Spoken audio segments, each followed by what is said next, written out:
A esta altura,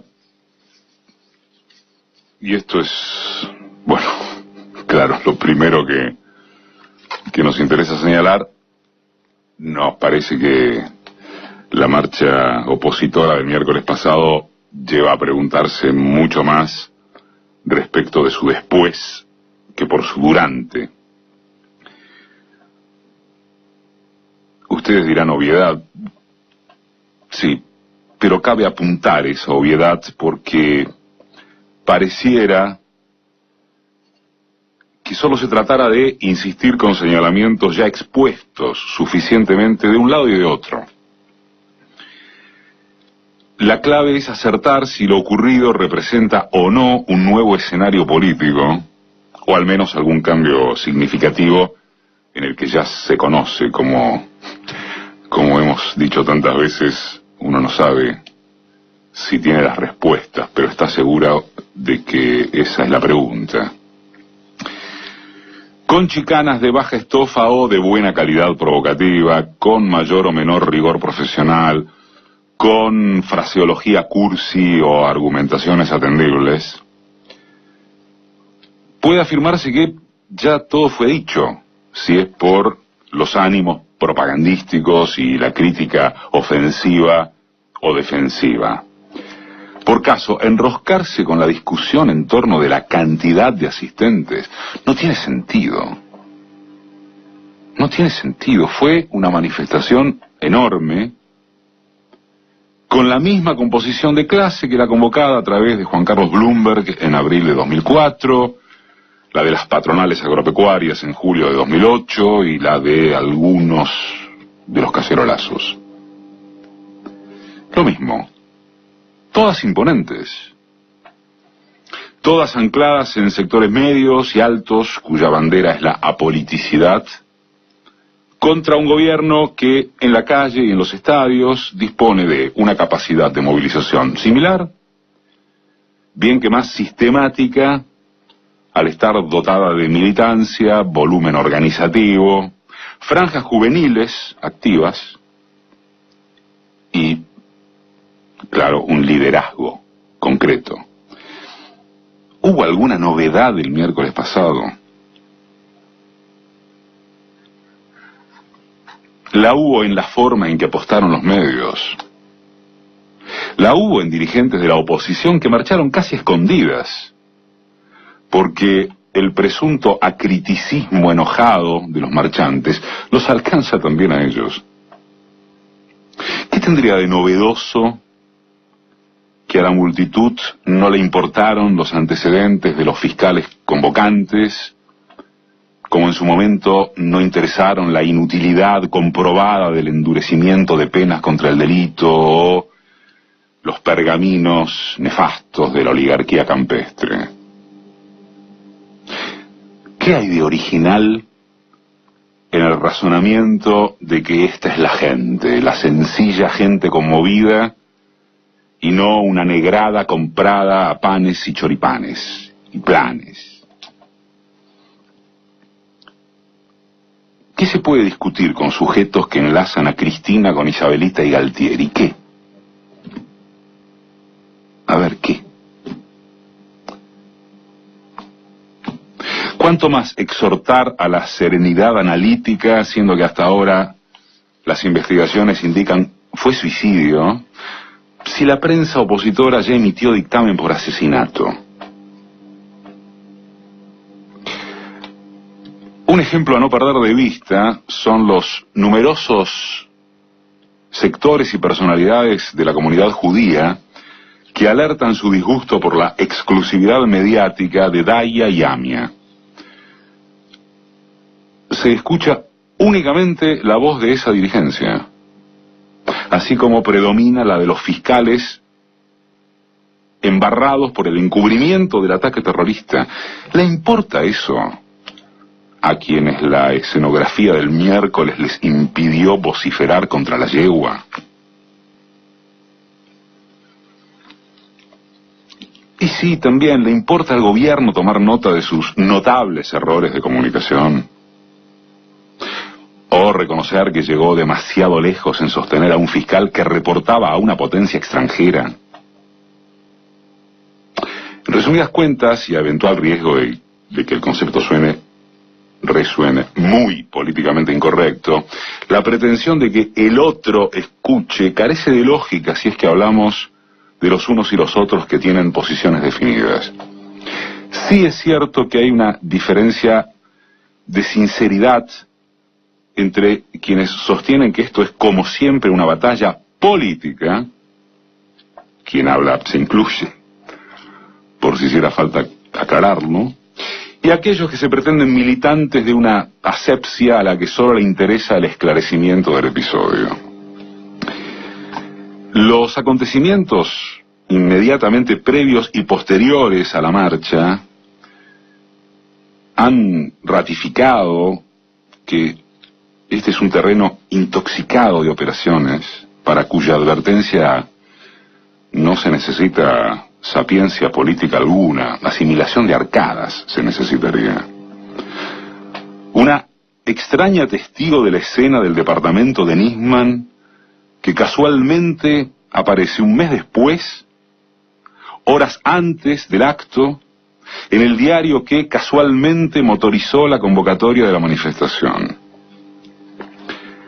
Natalia Fernández enloda a Viviana Fein, casualmente en coincidencia con la presunción de que buscan apartar a la fiscal para asentar la causa en el fuero federal, donde están los amigos. La testigo rectifica sus dichos en toda la línea sobre la que se montaron los medios. Rectifica. No había ni las medias lunas, ni sirvieron café, ni había los pititos en la Ziploc, ni habían manipulado los folios, las hojas del expediente. Pero los medios opositores casualmente informan que los ratificó. Casualmente, el día siguiente a la marcha fue confirmado el procesamiento de Amado Vudú por el caso Chicone. Y casualmente, el mismo día después, la misma Cámara Federal confirmó al juez Claudio Bonadío al frente de la llamada causa Otesur, que involucra a la presidenta y su familia, casualmente el mismo día en que el juez federal Luis Rodríguez cita a indagatoria a la procuradora del Tesoro, Angelina Abona, que casualmente es la funcionaria que refutó la denuncia de Nisman.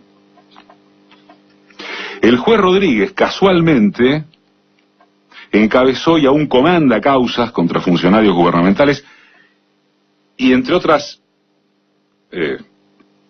perlas de las impugnaciones y denuncias que sufre, el CELS supo repudiar el nombramiento por su poco interés en diligenciar la causa de intento de soborno para favorecer a los imputados por el asesinato de Mariano Ferreira. Y casualmente es el mismo juez que a comienzos de este mes también citó a indagatoria al titular de la Unidad de Información Financiera, José Sbatella, por revelaciones casualmente vinculadas al Grupo Clarín.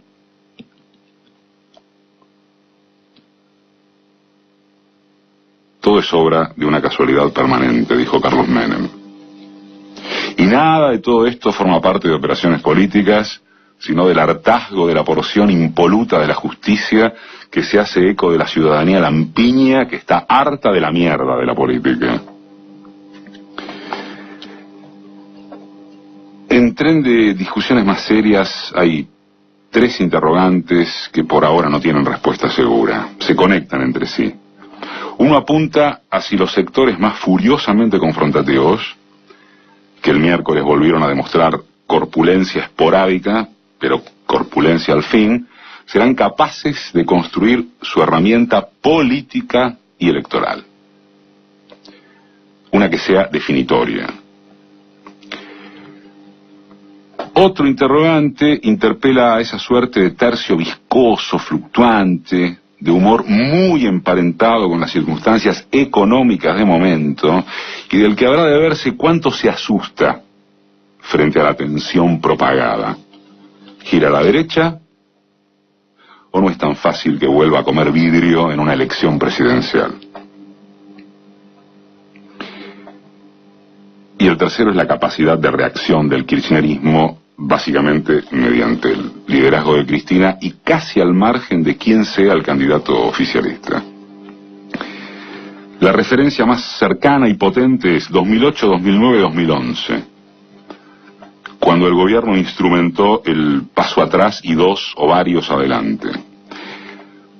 Pero cabe acordar con el sociólogo Ricardo Rubié en que hoy es diferente, aunque se verá así distinto, porque en aquella secuencia se trataba de enfrentar a un cuerpo de agentes económicos concentrados, propiamente expresados como tales.